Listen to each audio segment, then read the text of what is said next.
urban juncture. Really excited for this conversation. I wanted to just give you guys a little bit of a sense of our creative incubator, which is the initiative that is running this series.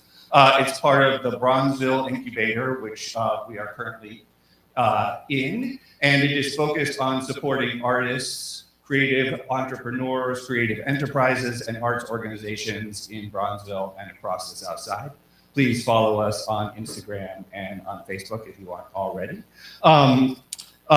We have 3 more terrific Artreprenr series panels planned for the next 3 months, so please check them out.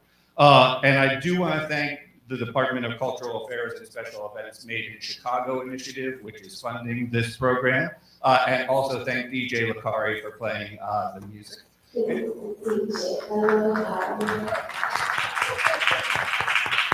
And with that, I will turn it over to our host, Atiti Ayeni.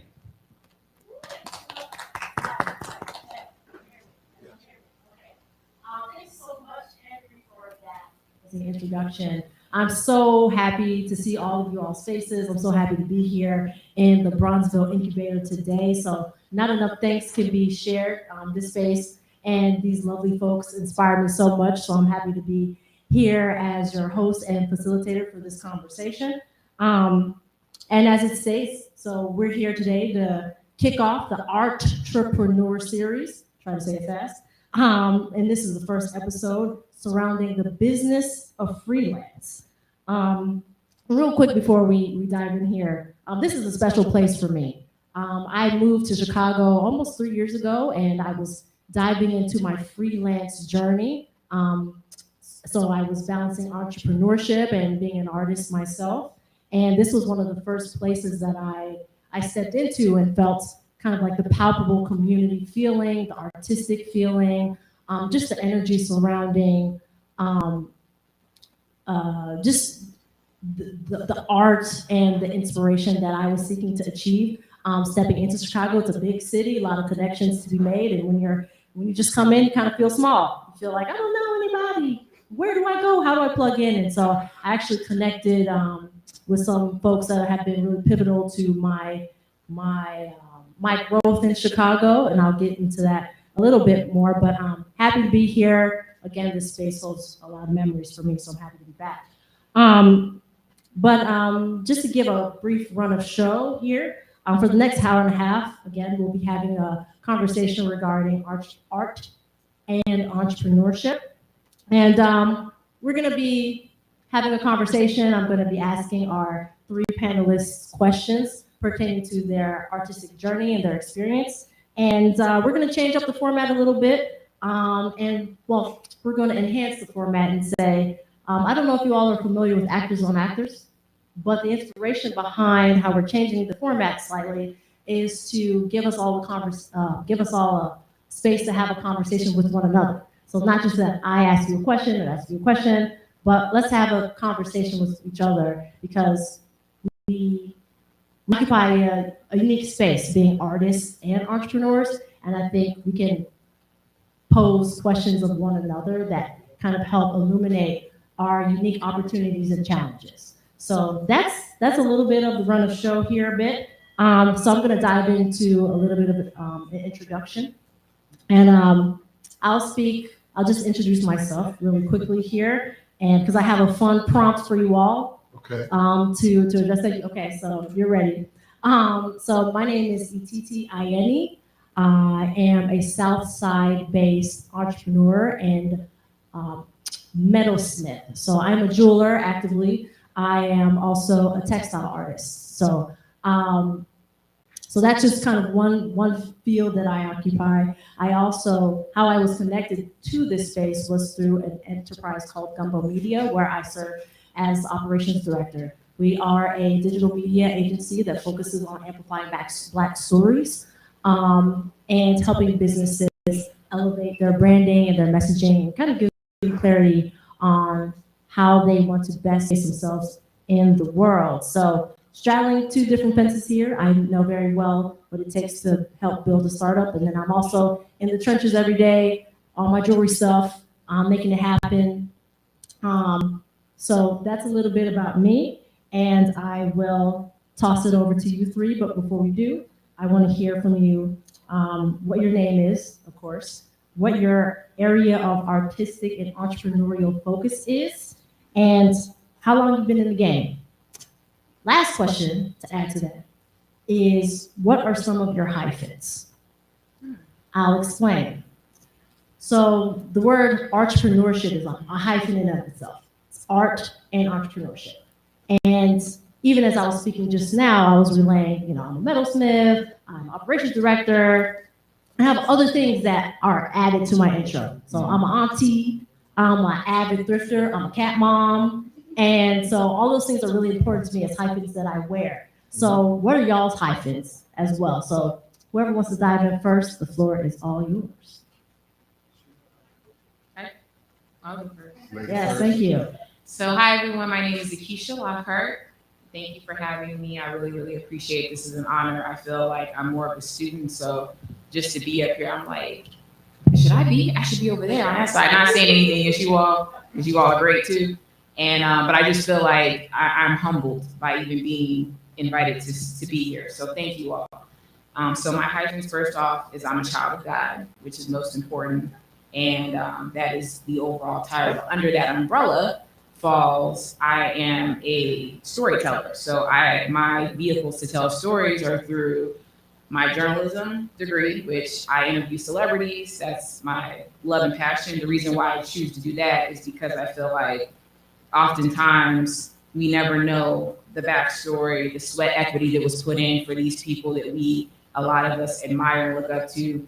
And I'm very happy that God has put me in a position where I can be that bridge to talk to a lot of people that other people want to talk to. And my focus when interviewing them is to find out how they got to where they are. So more of the dream, and again, the grind and the beautiful struggle. So that's one of the hyphens, is interviewing celebrities. The other hyphen is I'm a photographer. So I also tell stories through photography. And that has been a beautiful journey for me because it was somewhat of a surprise. It's something that I had always done, but then it turned into a whole other thing. I guess we get into that later. And then the last thing for now, just to keep short because there are a lot, I am a brand influencer. So I tell stories for companies. So one of the people that I partner with now, just for example, is Nike Chicago.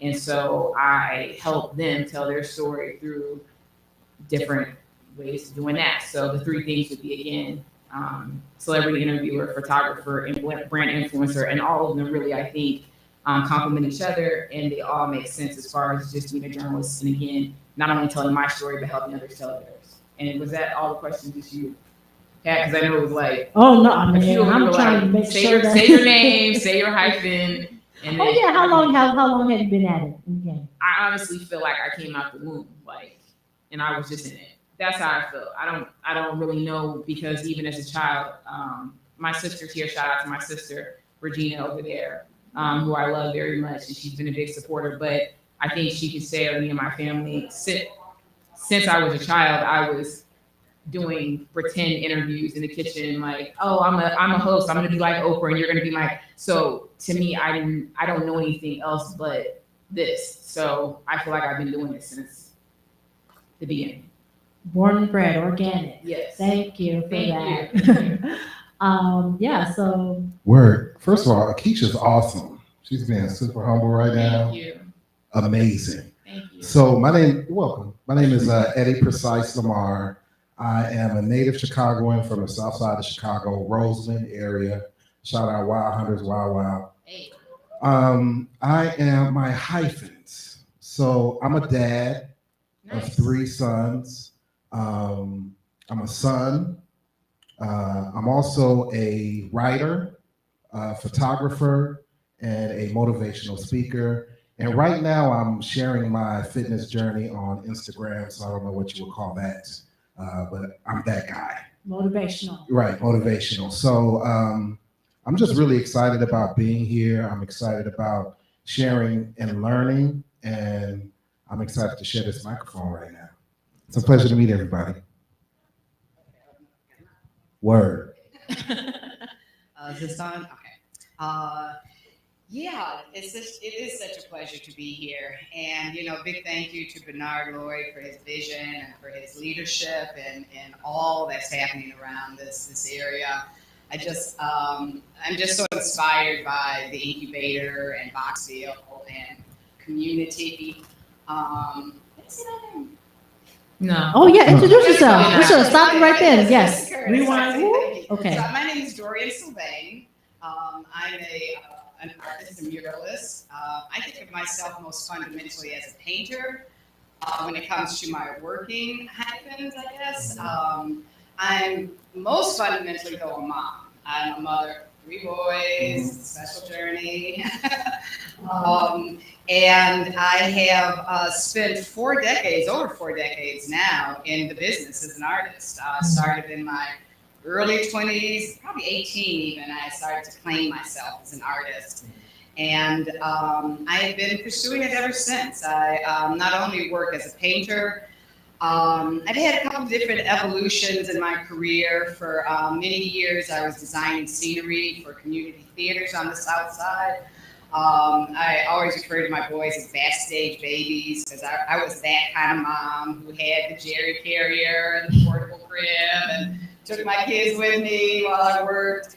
Kind of evolved from that after number 3 was born. It became a little cumbersome trying to do the theater thing. Anybody who's worked in theater, particularly on the tech side, knows that it's very evening heavy. So for about 20 years, I shifted my skill set to work in residential environments in which I was just being commissioned doing private murals or color layouts or curating people's art collections, or I don't know, I just kind of made it happen for those 20 years. And now as my kids are all in their 20s, they actually work with me and we're kind of back out in the public sphere doing public murals again. So when I think of myself even as a mom, I think that spills over into so much that I do even as an arts educator. It's that idea of caring, that idea of sharing the information, that idea of trying to nurture this next generation to become artists. As a mom, I have seen, well, actually just citizen, I should say, I have seen the removal of the arts from the schools over these last few decades, and it's really disheartening. So as an artist, I really feel, as a community artist, I think of myself as what I call an artist citizen. And the generation of artists that I grew up under were instrumental in the Black arts movement. So the Oscar Brown Jr.'s, the Margaret Burroughs, the Abba Joan Brown. I mean, these are Black artists who are also institution builders. And so that's kind of the school that I came from. So when I think of myself as an educator, it's not just from the standpoint of keeping kids busy, but it's really about trying to share that culture and pass it on to the next generation. And then one more thing I wanted to say too, in terms of my practice holistically, and I don't know when it happened, but I think as a young child, my mother used to take us to a lot of plays and escapades and all that stuff. And it was always the scenery and costumes that stole my attention. And so the idea of space has just been a love of mine for many, many decades.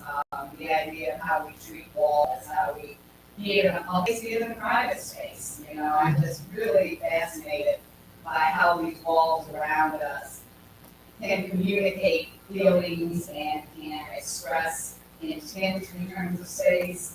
And so I have just found many iterations of that, not only from set design, but as a public muralist, as an artist who works in private homes, as a studio artist. It's, to me, it always boils down to trying to make space into something inspired. And as a painter, I look toward color as my first level of inspiration. And then from there, of course, you got texture. So, yeah, that's kind of my story. Thank you so much, Dorian. Actually, one thing I wanted to interject, but I didn't say, was help me come curate my space. Thank you. that's one, but I'll refrain.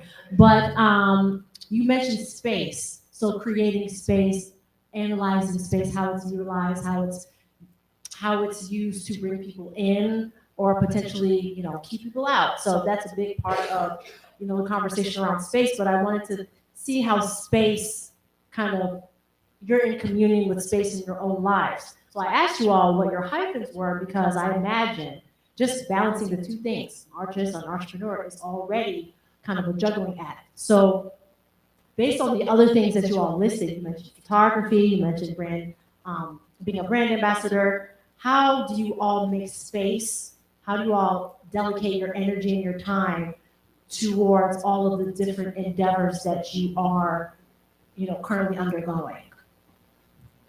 That's an interesting question. And one other hyphen that I forgot to mention is that I'm an MC. Yes. Just so you guys know that. That's a rapper, if you don't know the term MC. We like it. We like it. Okay. So I think it's more or less just kind of, Akeisha mentioned coming out the womb doing it, right? So it's kind of like opening up your eyes and then you are in that space. So these days, I don't know about you, but when I get up in the morning after I say my prayers, of course, I might grab my phone or I might grab my laptop and then my day starts, right?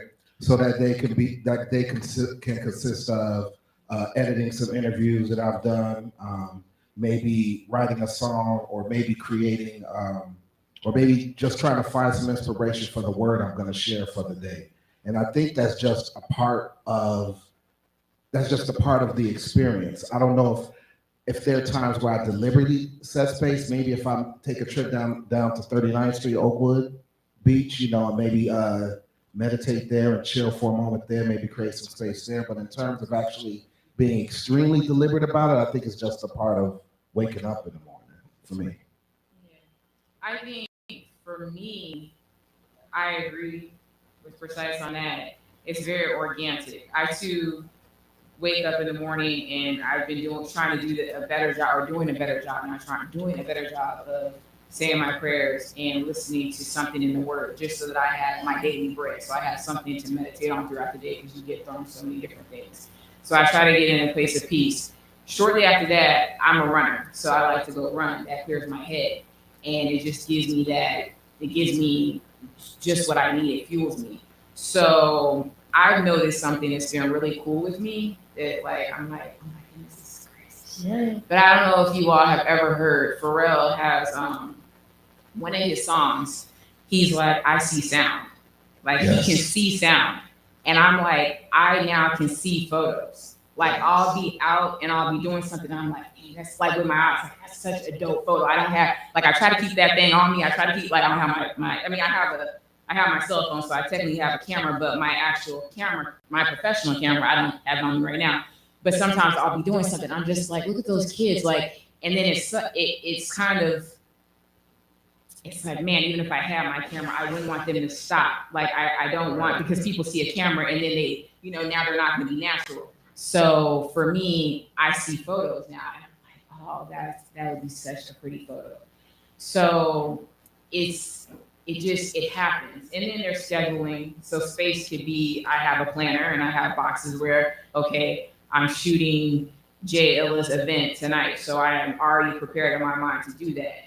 And I think the biggest thing that helps me is just preparation and having space, because I know I can't remember it all. I can't technically, I need structure in that way of writing things down, of having a to-do list. So the space of knowing that this is something that helps me be at best for myself and a client or whoever I'm working with, and just, organization's a big important space for me to do what I do. But it naturally kind of has just become a part of my life. It's just this dance continuously in, which I love. Yeah, I would say for me, it's been about being fluid. Single mom, 3 kids, freelancing. It's a lot. Thank God for my mother. You know, but it was always about trying to be fluid. Okay, I find myself with 3 children now. Theater's not working so well anymore. It's a big hustle. I got 3 kids to just drag around, right? So then I think, well, then how can I use these skills that I have to still earn money? Because the last thing I wanted to do is get a job. And I don't mean that for all the obvious reasons, but also just in terms of having control of my life as a single mom. Maybe I want to go to the Brookville Zoo with my kid on Friday. You know, if I have a job, I can't pivot like that. So it was really important for me to maintain some independence so that I could be the type of mother I wanted to be. And based on that, it dictated certain other options, such as, well, you could go work in people's homes, you know, during the day. You drop the kids off at 9, you run to your house, you're working on a kid's room, on a mural. Got to leave at 2, got to go pick up my kids. Client understands. I can go be the mom. And so that was really just a bit of my life for a long, long time. My kids are now in their 20s. But it was a matter of assessing my skill set, figuring out what markets of people or relationships that I could apply those skill sets, and how I could just keep it moving. So even now, again, you know, my boys are in their 20s. I was able to pivot again. You know, I didn't have to do so much residential, you know, work. I could get back out in the field, do larger scale pieces and blah, blah, blah. So for me, it's just always been important to be fluid, because on the average day, I'm juggling 6 projects and my kids to some degree. And so for me, morning is like the time to center. To-do list all the time, always making to-do lists, always checking in on deadlines. You know, deadlines really drive a lot of my momentum, you know. But it is in the morning for me. I hate when the kids wake up early. I still have 2 kids living at home with me, but I really need that time to center and to be intentional. Throughout the whole night, whatever project I have going on is going through my head the whole night. What do I need? I got to stop and do this. I got to call Regina, order some paint. I got to, you know, so in the morning, it's time for my mind to kind of rest, and actually, this is what the day is going to look like. But I've had to pivot a lot over these 4 decades, and I'm okay with it. You know, I've become a master at pivoting. Master pivoter. So I definitely have some follow-up questions just regarding pivoting for all of you, because I imagine at any point in time, even just to leap into what it is that you're doing now, there was it necessitated probably some kind of realignment or pivoting or restructuring. But I also feel compelled to ask about how you all center and find your intentions, or, you know, find that baseline that you need to feel centered in what you're doing for the rest of, you know, your day, or for your short-term goals or your long-term goals. So what are, if they exist for you all, mantras or things that you tell yourself in the morning that helps you to feel firm in the intentions that you set? Go ahead. Yes. No, you got something on your mind. I like to eat, right? Yes. A lot of people, my sister knows this, but I can't throw down. And in order for me to eat, I have to work, right? Mm-hmm. So you only eat what you kill, saying, you know, not literally doing that, but you know what I'm saying. So for me, I'm a full-time entrepreneur now. And my mentality has been of that, like, now, if you're laying around not doing, if you're not making that call, if you're not sending that email, if you're not checking in on people, okay, like, how are you going to pay these bills? Like, how are you going to get this gas? How are you going to live the life that you want to live? And then how are you going to help your family? So for me, it's a thing where that is my driving force. I know that it's not to be famous. It's not to be, super like rich. It's not that. I want to be rich in the fact that I have peace when I go home. I want to be rich in the fact that my parents are taken care of. I want to be rich in the fact my sister has that Bentley that I'm supposed to be buying her.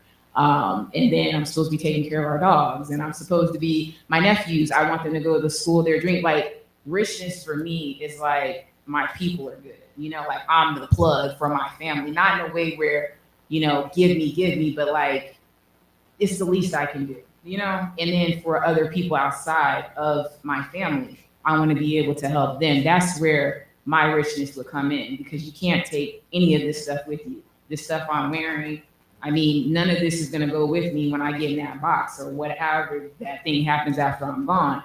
So for me, it's about legacy, and my last name is my legacy. And so as long as my family's good, and then anybody else that has come in counter, in, you know, with me, like that is my motivation. So the pictures, the work that I do is important, and I take it so seriously. Like Erykah Badu said, you know, I'm an artist and I'm sensitive about my, like I am because it's a reflection of me, which is then a reflection of my parents. When you see me right now, you see Reginald and Janie Lockhart right now, who are still married after knowing each other 14, 15, 16 years old, 40 plus. Like I am a gumbo of my family. So that is what motivates me to, when I don't feel like doing it, you know, it's like, okay, I go watch a little Sex in the City, have a laugh. You know, I smoke a cigar. I like smoking cigars. I go for a run. I do that. I eat something good. And then it's like, it's back to the grind, like, because your family is dependent upon it. And they don't put that pressure on me either. By any, like, nobody is putting that pressure on me. Like, you have to go out here and do this because we, like, no, they don't do that. And I think that makes me want it more for them, because nobody is pressuring me to do anything but just live in my dreams and my truth. Word. Word again. You know, No, thank you. when you talk about the centering aspect of it, so I started this this fitness journey a year ago, and we created a crew called a tribe called Fit, right? So every day I'll do my workout. So that's one of the ways that I'll get centered. I'll do my workout, and then I'll record a message for the day. And the way that I end that message with respect to a mantra is to stay focused, positive, and productive. That's how I ended every day. So that's kind of like a jump off point for me. Once I record that message, and then I'm in the world, you know, making things happen, whatever that is for the day, right? But I know that at the start of the day, the routine is the same. I think it really just comes down to routine, being steeped in that routine in some shape or fashion. I know we talk about creating space, and I think it starts with just that foundation. And once you have that, you know, you have that solid foundation, and you can go spread your wings out into the world and fly, right? Consistency. Right. That consistency, right. Just continuing to do that, and just knowing that there's something that you do all the time, that you have to do all the time, that gets you going. I don't know if that makes any sense to you. Yes, it does. Yeah. It definitely makes sense. And Yeah. congratulations on your fitness journey, by the way. Thank I you love so the much. name. Thank I love you, it. I can thank tell you. you're MC with the name, the play on words. Thank you, like thank that. you, Yeah. thank you. So my mantra is one thing leads to another. Speaking as the coming from a different generation, I'm about to age myself here, but my journey as an artist didn't have the internet and social media. And so much of my success or various projects that I've ended up having kind of came through word of mouth, you know. And so one thing I always tell young artists, again, this idea of one thing always leads to another, meaning that you take every project seriously. I have a bad habit of saying yes all the time because, again, generational, you just don't turn down stuff, right? You just, yes, I can do it. I'm going to take it. I'm a freelancer, so I need to keep, you know, cash flow. Yes. But it's not from an attitude of slapdash, you know, let's hit it or quit it. It's always that attitude of I'm going into it 150% because I don't know who's looking at this. I don't know who's talking about this. I don't know how this might inspire the next project. So whenever I'm working, I'm always working as though it's the only project, and I give it my all because I know it's going to open up doors to other opportunities. And so when I look at the longevity that I've had over 40 years out here working as an artist, to me, it's because of that attitude of high integrity, you know, and that high integrity shows in your work. I've mentioned that for a few decades I was doing residential stuff, and there's been more than a few opportunities in which I've had to go back into the house. Maybe, I don't know, whatever reason, and maybe 20 years. Some of these kids love their murals so much they're still up. And the first thing I do when I walk in, I think, oh my God, I did this 20 years ago. I bet it looks like shit, And I walk in and I inspect my own work and think, oh, you did a nice job, and it feels good, to be able to say that, my work has longevity because I approach it in a matter of, I approach it with just very high integrity. I always, details mean a lot to me, so I always want to go back and make sure details are correct. But my work is my business card, and that's the way I kind of approach a lot of projects, to this day. Still always looking for more work. I mean, at my age, Don't always say looking for more no. work. Well, I definitely heard some keywords: integrity, legacy, and so those are things that resonate as it relates to just how you all set intention, how you all stay grounded in the work. But I also heard, to some degree, your process, kind of your day-to-day, and things that help you stay organized, your to-do list, your checklists and things. And so to me, that's definitely, don't want to tell myself as an artist. I try to have to-do lists for my art. We're still working on that.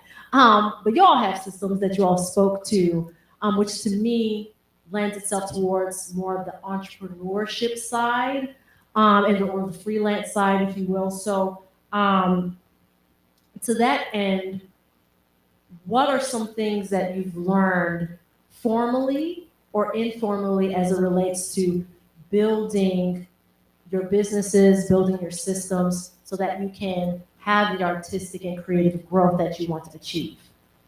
One of the things I learned, just one thing I want to mention, I'm also the city manager for Rolling Out. I don't know if anybody's familiar with Rolling Out, the publication. And they do a seminar called Ride every year. And one year I think it was 2017, and Ryan Leslie was the keynote.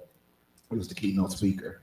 And he mentioned operating with a sense of urgency, right? So when he mentioned that, what he means is, let's say somebody gives you their phone number, you know how you hobnob and you meet and people are like, give me your car, yeah, I'll call you, I'll call you, this, that kind of thing. The idea behind that, and what I've learned and what actually works for me, is that when somebody gives me their number, I call them right away, right? I'm not waiting for this situation, for them to forget about who I am and all these things. And what I've found is that people are way more responsive that way. So operating with a sense of urgency, really moving with intention, is what creates more opportunities for me and gets me in front of a lot more people. I have learned that I'd rather pay somebody to write a grant than to write it myself. No, I have, through my entire career, I have struggled with the requirements that the business side demands to run a successful business. And it is so frustrating that I spend so much time now in front of the computer and less time actually painting that it just makes me crazy. And so the thing that I continue to relearn, honestly, very seriously, is just, you need a team. I just can't do it all. And I've been fortunate to find some young people who are able to step in and do some of the things such as grant writing. That is my least favorite. Writing surveys and responses and reflections and all these things that come with grant money, But it is about that teamwork and being able to delegate, I used to be a one-man band for a long, long time. And I always find it funny. I keep talking a lot about my voice tonight, sorry. But I always find it funny when I've had opportunities, for example, to go back into a house and maybe we had to redo a staircase, faux finish or something. And the clients, they always tell my boys, you have no idea how hard your mom used to work, because she would just come in on her own and do it. Now I embrace the team. So, yes, those are some things I've learned. that worked for me. Something that I'm learning now, a lot of the sayings that I can remember hearing, like when I was in high school or younger, they actually like hold their value even now. For instance, guilty by association. Well, I have learned as an entrepreneur that a lot of times people, if they see you are associated, they see you with somebody, they will automatically, and this has worked as a blessing for me. I'm so fortunate to have people in my life, associates, friends turn into family, that are out here about their business, and their names carry a lot of weight. Like, people have a lot of respect for them. So even though I've grind to, hold my own with my own name, Keisha Lockhart, aka She's Got a Show on Instagram, if you'd like to follow me and check out my work. And I thank God for allowing me to build my own name. But at the same time, if I'm with someone else that has that weight, then I've noticed that people are like, oh, you're cool with such and such. Like, they don't even really have to know what kind of person I am. But because we always see you, or we've seen you with that person, we know how they move. They only have a certain caliber of person around them. So you must be legit. So, I mean, you're just good off of like the fact that you're just around that person. And I have had so much success in just being like, oh, like such and such. Oh, you cool with, like, you're cool. Like, you're good. So that to me has been a blessing, but then I don't take that for granted. So then once that connection is made, then, my work has to speak for itself now, because now I want that referral. I want to keep that, and I want my name to mean something. And yeah, that person that I was associated with, yes, they are, that person, but now like as an individual. So word of mouth is really, really big. And even though, we do have social media and everything, but it's extremely important. Like, there's nothing like a referral. Like, I worked with her, and like, you need to reach out to her, because not only does she have great work, but she's gonna be there on time before she's supposed to be there. I mean, she has a great attitude, and just having that, someone else speak in your behalf in that way, it means so much. But yeah, you're definitely guilty by association. Like, watch who you hang out with, like your parents would say as a kid, because literally it can open or close doors very, very fast. And I don't think I've had to experience it on the opposite end. Thank God. Well, that's a mantra that rings true. I think it's always just putting your best foot forward. Because I think in some cases when people see the work that I do, it looks much bigger than it is. And it's like, I'm a solopreneur, actually. It's just me doing the photography, doing everything. So I definitely hear that the connections that you have can really speak more volumes and help you. I'm sorry, but something that I heard too, and maybe you all have too, sorry, but your network is your net worth. Like, I do believe that is true. I definitely believe that your network is your currency. And I mean, it's not just the money. It's like, yeah, it's major. So I just wanted to add. Oh, no, thank you for that. And it actually makes me question in terms of accessibility to networks, certain networks, some folks may not be as able or might not have the exact same pathways other people have to access certain networks. And so I think I'm definitely curious to know how you all utilize your networks, or how you all utilize any of the pathways available to you all to generate more, to bolster your client base. To make sure, you mentioned, Dorian, cash, and then immediately I thought cash flow. Okay, so that's one of those that's one of those words that freelancers should know to sustain themselves. But that requires, like you're speaking about, knowing people and having the connections, and also having those connections can garner you a lot more opportunity based on the sway they hold. So just to keep the question short, how do you all kind of create those continued relationships that generate opportunities for you all financially to sustain your enterprises? Well, before 2020 or 2020, we used to go outside. We used to go to parties and clubs and all kind of things, festivals and all of these things. And really, that's how I built my network, and just meeting people and, going to different places. However, then something happened, right? This thing happened and it shut us all down. And I call it the year of the pivot. Pivot is the word, right? So in these instances, I think stronger relationships were built in the last 2 years than ever before. I don't know if anybody else feels that way.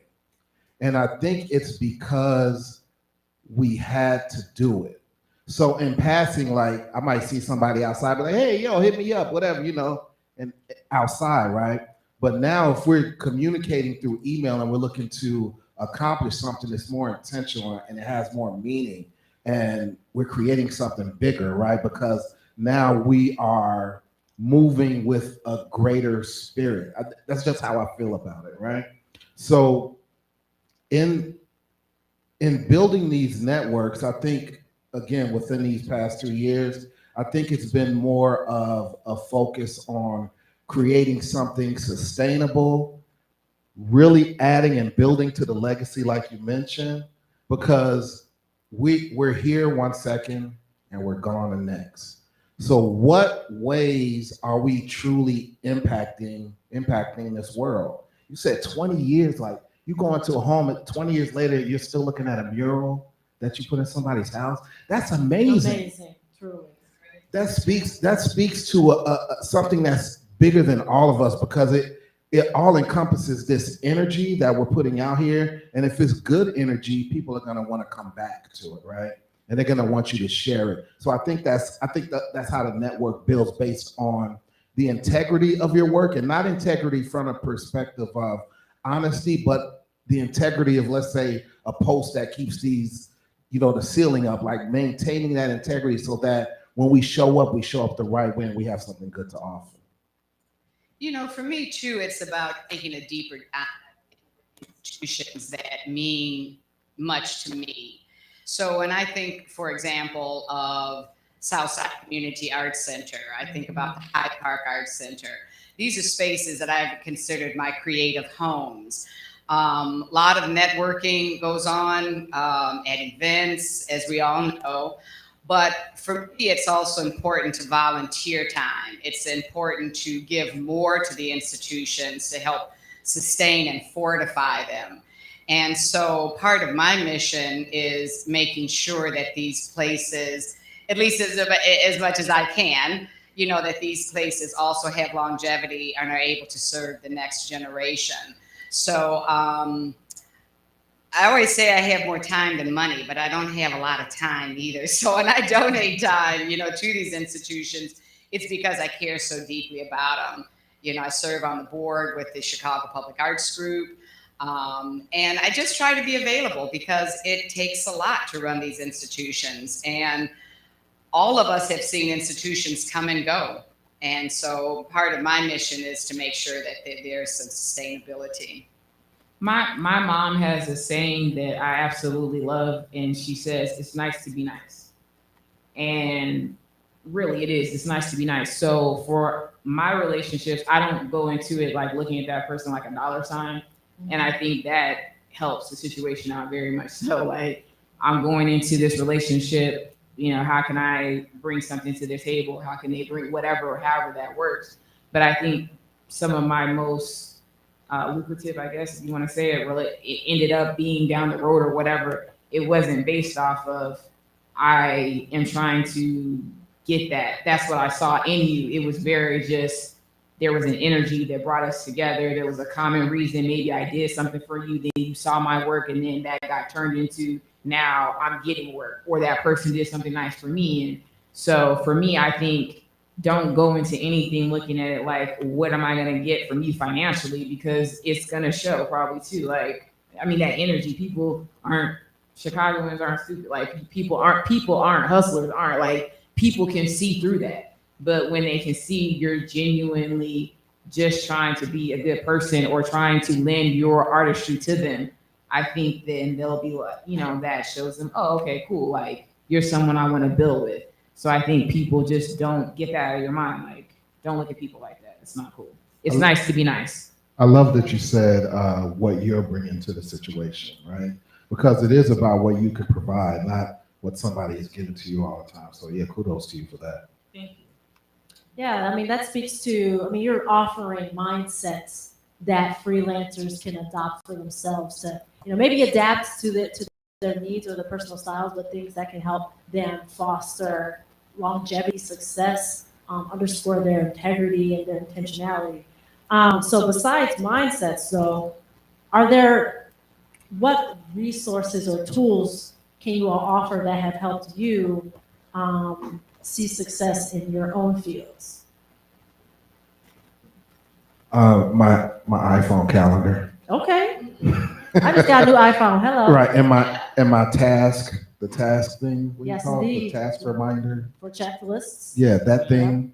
Mhm. Because before, there was so much going on, I'll forget about stuff. And I'm not the kind of guy who walks around with a planner because I'm not looking at it. I might write it down and then I lose my pencil. right. I'll write it down and then when I go to Walgreens again, I say, hey, that's a cool planner, and I'll grab that one. And then I have all these planners with a bunch of stuff I forgot, right? So but yeah, the phone, because the phone is always in our hands, that has been the greatest tool for me thus far. And yeah, I think that works out best. Technology has allowed us to just accelerate so quickly that it allows us to accomplish so many things. And it's important for us to be responsible with the technology so that we can stay on task and actually create what we're here to create. I'm kind of old school. I have a date book and I got a pack of highlighters that I color code. But I am adapting to my Google Calendar, which has really been a blessing. So I'm getting there. Good. Oh, and a whiteboard. I have a whiteboard that works wonders for me too. So just kind of getting up and seeing what's going on. And then it is so pleasing to cross something off your whiteboard. I highly recommend it. It is. It's like, it's a high, you get something done and it's like, yeah, there we go. Until you got to add something else to it. So, Yeah, it's a dance. it is. Indeed.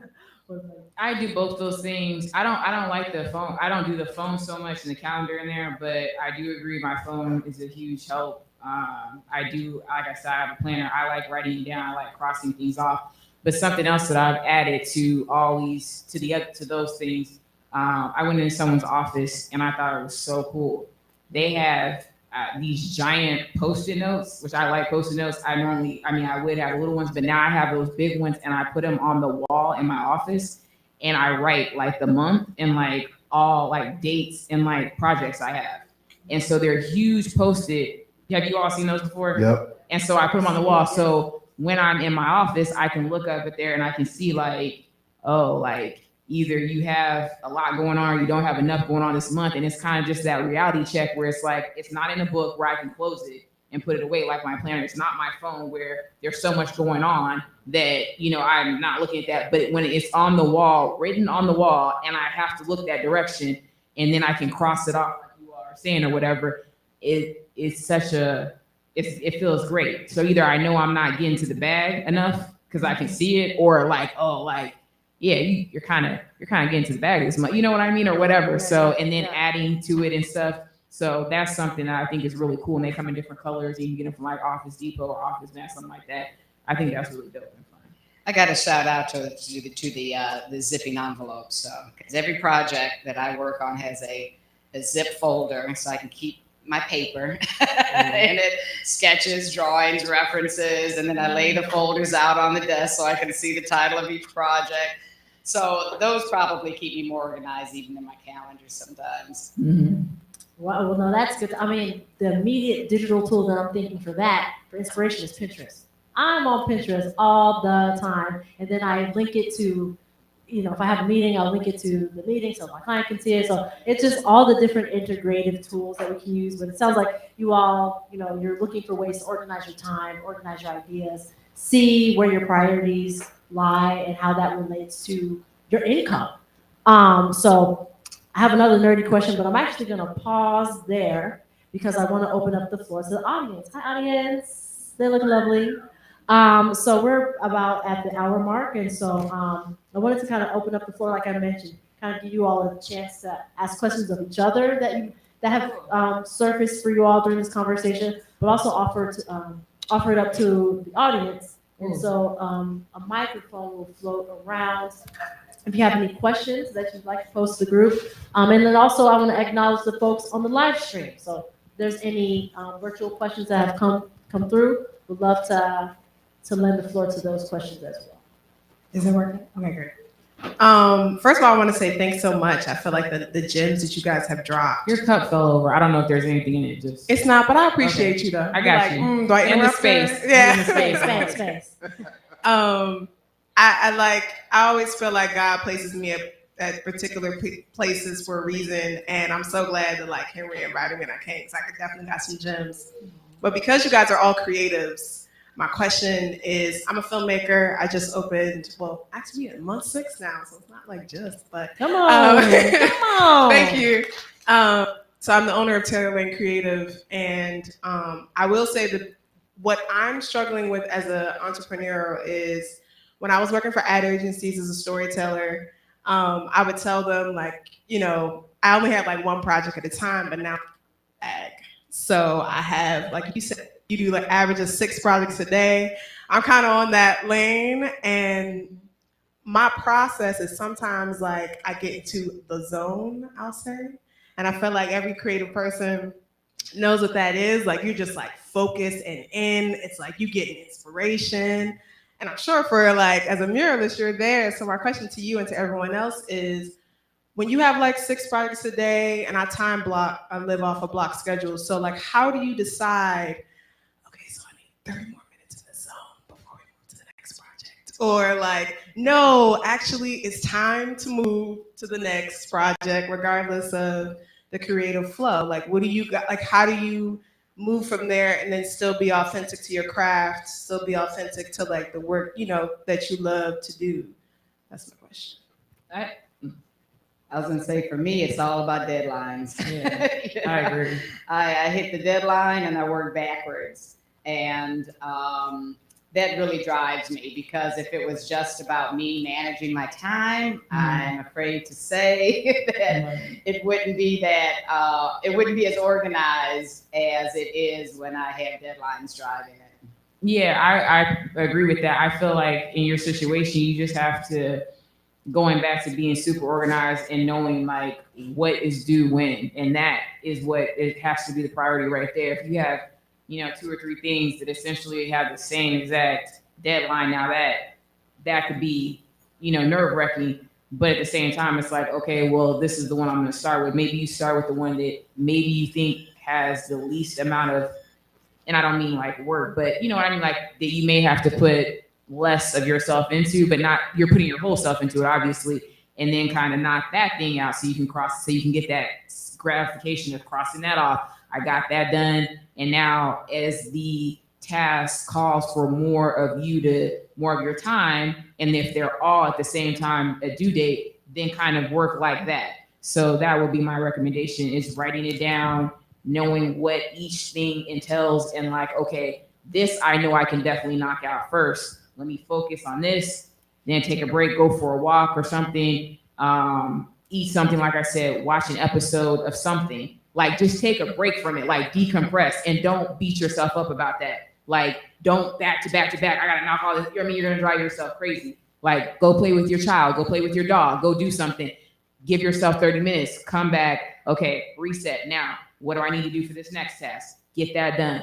And then the next thing. I'm not talking about go hang out with your boyfriend and go out to lunch and, like, where you're not going to want to come back because you want to be with your boo. Don't do that. But I'm saying, like, do something. 30 minutes of Sex in the City or, Insecure or whatever, so I can just have that break and get that energy, like my creative juices rolling. And now I got to get back in the zone. So that would be my recommendation. So before I say this, are you into the new Sex in the City? You think it's good? Uh-oh. I haven't been able to watch what we didn't have. What is it? It's on what now? I forgot. HBO. I don't have HBO, HBO so I had to watch it at someone's house that did our oldest sister. So I was only able to watch it to a certain point. So long story short, I haven't really been able to watch it like I want to. They have some amazing art in there, by the way. Okay. So to your question, I'm just keep it real, right? So first off, I live to get in the zone, right? So once I'm there, I'm trying to knock everything out. Like seriously, I'm just have a cup of coffee and boom, gone. And in terms of getting things done, like to keep it real, like whoever's paying me first is gonna get their work done first. Well, Right. So if somebody's telling me like, well, we'll see, I'll talk, we are entrepreneurs, right? So like, it's about getting paper, at the end of the day. Again, we're making an impact and all these things, but we want to get paid too. So whoever's paying me first is, I put it in order like that. So, and at the same time, like I said, just even getting back to the zone, I think, and I don't know about you guys, that's where I get my most of my work done. And it feels good to come out of it and look at what you've been able to complete. So. that's exactly right. And I wanted to elevate what you were saying about the block schedule. So for those I'll explain my understanding of it, is literally taking your Google Calendar or your Outlook calendar or whatever you use and marking off times of designated areas of focus. Yes. And what you mentioned just now was, yes, take time to play with your cat, your dog. You don't have to anyway. So why not also embed that within your block schedule so that if you're co-collaborating with someone and they need your time, that time is already blocked off on your calendar so you can release the burden of saying yes to things that maybe will diminish your progress. So yeah, I just want to shout out block schedule. I use it. That's a powerful tool because I do that too. Because at 12, I know that's my thought work. That's how I have it blocked off in my schedule. Yeah. Might be lunchtime, but that's all. Eat thick, Well, I just wanted to offer, lend the floor for someone else for another question. We have another taker. We have a virtual. Oh yes.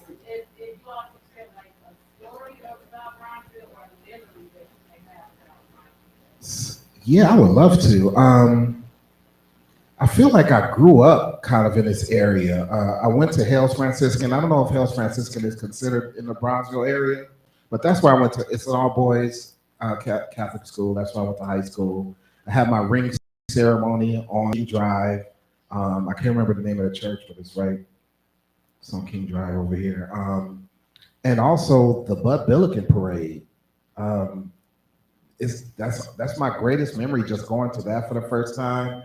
And did anybody go to the Chosen Few last weekend? Nobody went to. Oh my God! Do not put this Online. But yeah, don't put this online. But 40,000 people were there, right? So one of the Chosen Few DJs is Terry Hunter, and we actually were while we were in high school. We were part of an organization called Kudos that met on 51st in Michigan, which is in Bronzeville. And like I said, I just feel like I had a lot of formative years here in this area, and it's so rich with culture. And Bernard, just what you've been able to do with Boxville and the presence that it has in the community, how you're able to maintain it is just amazing. So yeah, I love Bronzeville. For me, it would have to be when I was talking to I talked to my parents. My parents are my best friends. My sisters are my best friends. So I talked to my parents a lot, and my dad was, I think he was, it definitely came from him. He was very instrumental in saying, like, you should be documenting what's going on with the pandemic and all the riots and the injustice that was going on. And so 2020, so during all that time, he's like documenting everything because, just this is history. And like, you're a photographer, like, do what you can, obviously, and be safe. So when the peaceful protesting that happened in Bronzeville, my sister and I, we went out there and we walked and we were in unity with our community. And it was one of the most powerful experiences I have ever been a part of. And I'm not saying this at all to exalt myself, because believe me, I'm not at all. I struggle just like even with what you were saying about like seeing your work after 20 and you're like, oh wow, I really did a good job. Like a lot of times when I see my work, my photography, or I watch an interview that I've done or anything, I'm very I'm a perfectionist and I'm very critical of myself, but I took some incredible pictures, incredible photos of what happened. And I'm just like, I mean, I had people hit me up like, this could be in Time magazine at some point, and just so to capture that and to be able to have been a part of it in a way where we were active, but then also being able to document it from our perspective. Then I'm like, my sister and I are, we're walking to everyone. I look over to my left, and Kanye West is just like standing next to me, and I'm like, whoa, like, okay. And it's like I have a picture, and my sister took a picture of me taking a picture like on the slide of him, but I have photos of Kanye West, and it's just like I'm standing, like he's literally like I can reach out and touch him, and I'm just like, whoa, like I know what I'm here for, but I'm also fanning out a little bit too, because I'm like, West is standing like, what? It's crazy. So it was a really special time for me in Bronzeville, just going around and capturing what was going on in the community during such an important time in history for us all.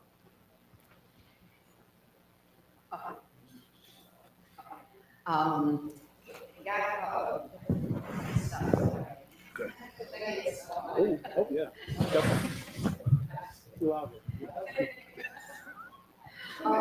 Definitely got a shout out to the Bud Milliken Parade. Grew up with that. That was a big thing in our household. But also the Southside Community Arts Center. As a young artist, it meant everything. I mean, that's where I met people like Bill Walker, through the Black theater experience, meeting musicians and poets and playwrights and directors and lighting designers, and everything I learned about working collaboratively, I learned in the South Side, in Bronzeville, in these arts institutions. So I owe it all to places such as the Southside Community Arts Center. Have you been recently? Okay. Yeah. Well, thank y'all for that. Did y'all have questions for each other? While we await potentially another question from the audience. I have a question for Keisha. Okay. Wait, should I sit down for this? I'm nervous. Should I sit down? No, yeah, I can sit down. stand? Yeah, you Okay. can sit down. Okay. What has been your most memorable experience here in Chicago? Oh, wow.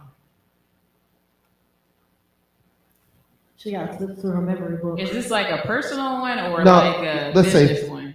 a business one. Oh, okay, I have one.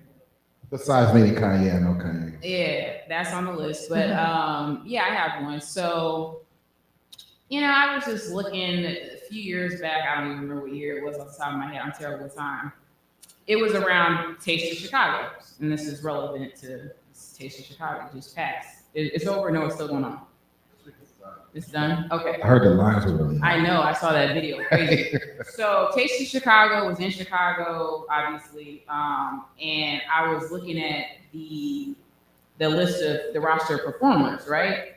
And so I see the Roots are performing. So I'm like, okay, I'm gonna shoot my shot. It's not gonna happen. It's not gonna happen. But you know what I mean? Like, what do I have to lose? I mean, there's no pressure from anybody, right? So I go on Twitter and I'm like, let me just go to the head man. Let me just send a message to Black Thought and just, hey, introduce myself. And, my name is Keisha Lockhart. I'm a Chicago-based journalist. I'm an independent media outlet owner. And you all are coming to Chicago. Is there any way possible I can interview you all? So I send it. And, what are the chances? I don't even think he was following me on Twitter. So, but whatever. So he responds to the tweet, messages me back, says yes. And that has been the homie ever since. And it was ridiculous. So I end up interviewing him. I think I've only interviewed him once, but he's, like I said, genuinely, that's the homie. Went to New York recently, met up, did a street, photo shoot randomly with him on a street in New York. went to go see his play. He worked on this wonderful play, Black No More. It's incredible. If you all have not seen it or heard of it, check it out.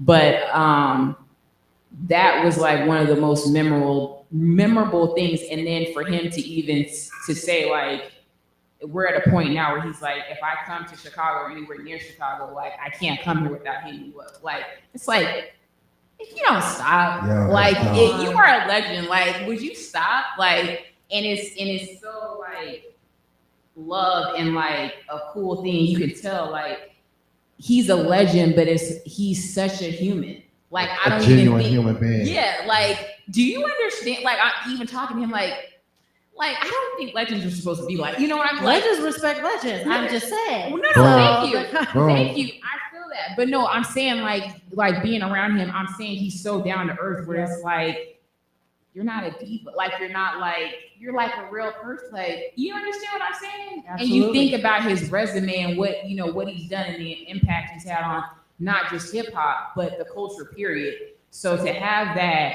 I think for me, it was a lesson learned in that never get in your own way. Like, send the DM, send the message or whatever. What's the worst that can happen? What, they're not gonna respond, and then what? Like, send 10 more. And after that, I'm like, let me hit up Drake. But you know what I'm hearing too. Anyway. You know what if you get Drake shots, girl. But you know what I'm hearing too, though, is that you shot your shot. So that's step one. But then also a component of that is knowing your ask and how to position it. It sounded like you had a very intentional ask, and you also, you had confidence in how you embarked on that situation. So it's like, oh, well, this person knows what they want. They're asking me for something. They know where I'm going to be. This is what they offer. This is, how we can collaborate. And so do you think that also helps shooting your shot be successful?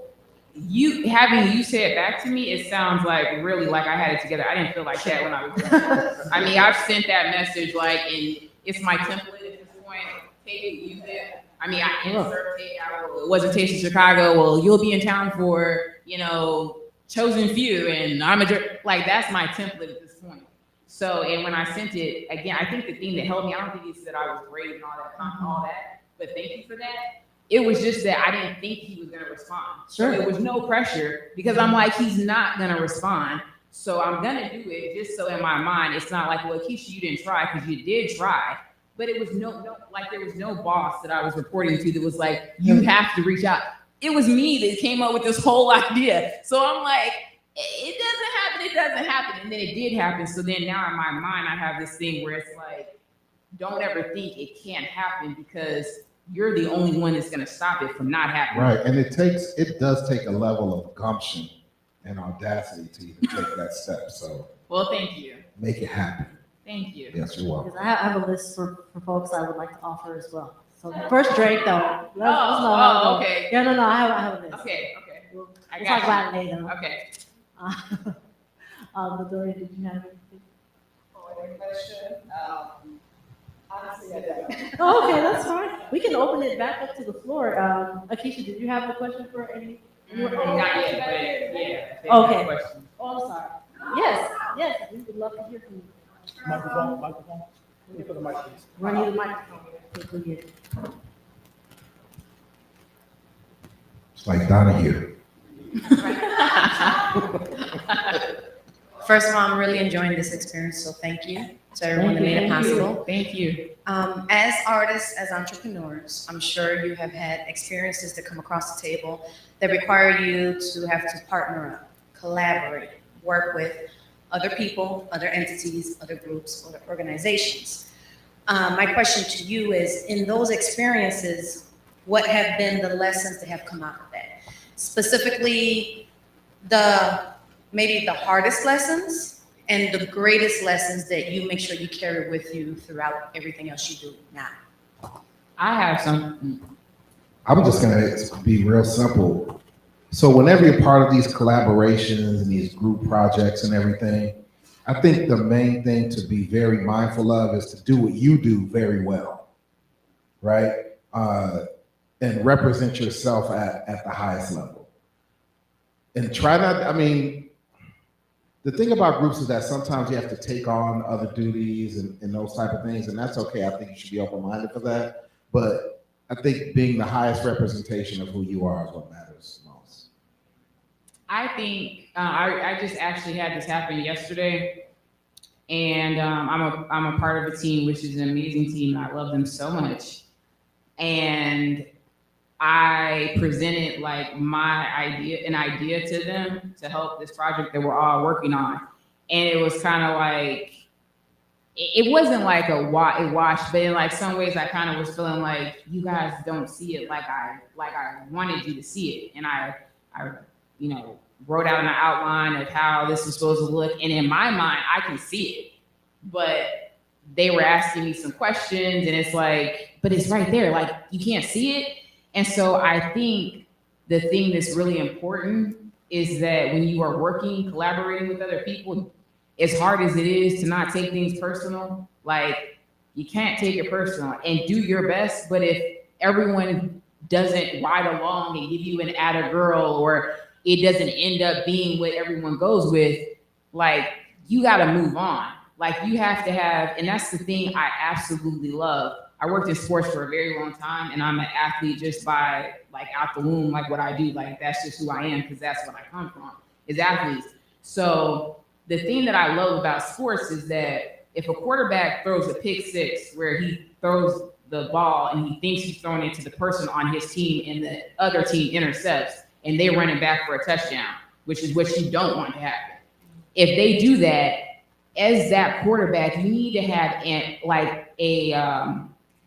you need to have a short, what is it called? Short memory, but it's another word for it. Like not amnesia, it's something. But yeah, you need to forget about that real quick, because you have to get back on the field and you have to keep playing. The game is not over. So if you're tripping as the quarterback when you get back on the field about throwing that pick six, you're gonna mess up again, because you're like, oh my goodness, you're nervous, you're not playing free, you're not confident about what you're doing.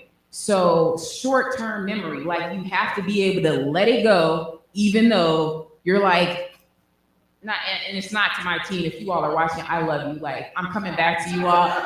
But you know how Remy Ma has that, are you dumb? Like you may feel like that. I don't feel like that. I didn't feel like that yesterday. But you may be working with some people like, you should see the vision. Like you can't see that's the bomb. And it's like, don't have that arrogance about yourself. Like you did your work, you put it out there, they didn't like it. Okay, cool. Let's see what you guys are doing. Let's see what you all present. And if you have to walk away for a minute and come back, like do that, but just don't take it so personal. I know that was a lot. So I always use theater as my metaphor. And I think, because I've worked in collaborative groups forever, and I love them. That, I think that you can really achieve very high goals when you're working collectively. But my advice, number one, leave your ego at the door. Yes. Number two, establish roles. Mm-hmm. Again, if I'm using theater as a metaphor, somebody's got to be the director. Okay, somebody's got to be the lighting designer. So people have to know their roles, how they fit in. But at the end of the day, you have to be working for the story, whatever that is. Yeah. It's not about the director. It's not about the light. It's about the story. Not about you. You have come together to tell this story, be it a play, be it a mural, whatever it is. And so I find that really resolves a lot of ego issues, because sometimes people just, they can't humble themselves enough to listen. They always want to be the one telling everybody what to do. And so you have to also practice that listening, giving people space, acknowledging that space, and then riffing off of each other. I may have a half-baked idea, but by sharing it, it may spark a whole amazing idea out of you. Right. So I think the idea of also being confident enough to share what your ideas are and your thoughts, to challenge each other, it's not a bad thing. But you have to do it always looking at how can we tell this story the best, and bring your best to the table always. Thank you for that question. Well, y'all, we're about a couple minutes to closing here, and I wanted to have our wonderful panelists express to us where they can be found, if they have any upcoming engagement, activities, events we can plug into that y'all want to plug for us. Want to hear about them now. Well, I'm busy these days. All on 79th Street. If you guys want to come out and visit, my team and I, we are painting a big mural on 79th and Racine. We're going to be there through probably early August, at least the next 4 or 5 weeks. Also been working as an artist liaison with the Pop Court that's coming up. If you don't know about that, on 79th and State. Chatham Greater Initiative got a huge grant from the city to put up this Pop Court, which is going to offer entertainment, food, blah, blah, blah. I brought a lot of amazing artists to the table. Bernard Williams is doing a sculpture for the Pop Court. Norman Teague is doing a lot of the designing of the seating and fencing. We've got Gerald Griffin doing a beautiful bronze sculpture, life-size sculpture of Mahalia Jackson. And then I'm also bringing a lot of young artists with me along with that too.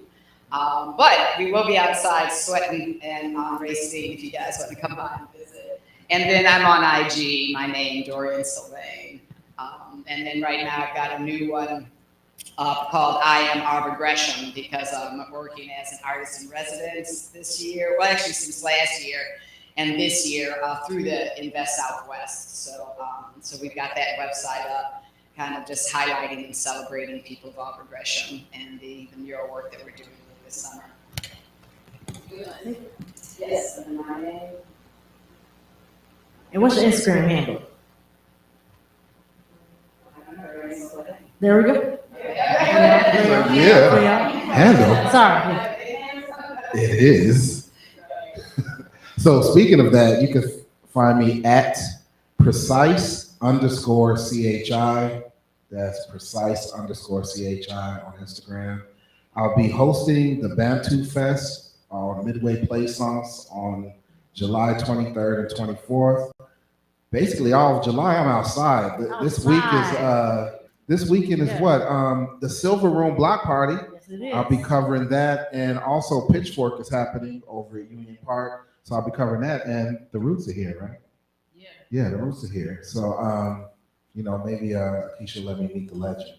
See what happens. Yeah. Shoot your shot. Shoot your shot. Yeah, but see, that's all I'm gonna say, right? She got a show. He's gonna be like, who?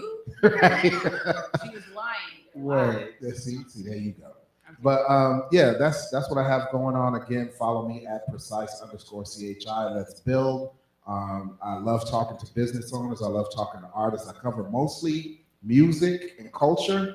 Those are a lot of the topics, and art also. So I love talking to all of you. So make sure you reach out to me. Thank you so much for this, by the way. Yeah, thank you for having me. This was a pleasure. Like I said again, I'm still a student. I'm still learning and growing myself. So I'm very humbled to even be, again, having a seat with these amazing people and with you all. So thank you for having me. I go by She's Got a Show. She's Got a Show on Instagram. I have a ski mask in my thumbnail. So if you're like, is that whatever? But yeah, and it's Keisha Lockhart. So that's my picture. As far as projects that I'm working on, I like to share those things on social media. So if you follow me, you can get all that, all the tea, all the exclusive info, all that. I share that there. And then I'm trying to think, is there? Yeah, I'm heavy on IG. So Twitter, I'm not so much on there like I was before. Facebook, I do it because I kind of need to, but I really don't enjoy it that much. So basically, the best place is Instagram for me. So yeah, thank you for having me. And if we do have a breakout session or something afterwards, I would love to actually meet you all in person. I can show you, some of my work or whatever. I have a business page too. All I need is one mic. That's in my bio, which is important. My personal one, and there you can see all my photography. Well, majority of my photography is on my business page. So the protest pictures, some of the celebrity pictures, cute fucking pictures, things like that. Love puppies. Hey, And art and entrepreneurship. And so with that closing, just want to thank everyone again. Thank you to Bronzeville. Thank you, Bronzeville Incubator. Thank you for Tanikia for helping us set this all up. Thank you to our tech crew. And we'll be back again next month. And so look forward to seeing you all out for episode 2. Thank you, Nikki. Thank you. I'm right here. It was me. Thank you. That was what I said. Thank you. Thank you all. Sure, thank you. Oh, wow.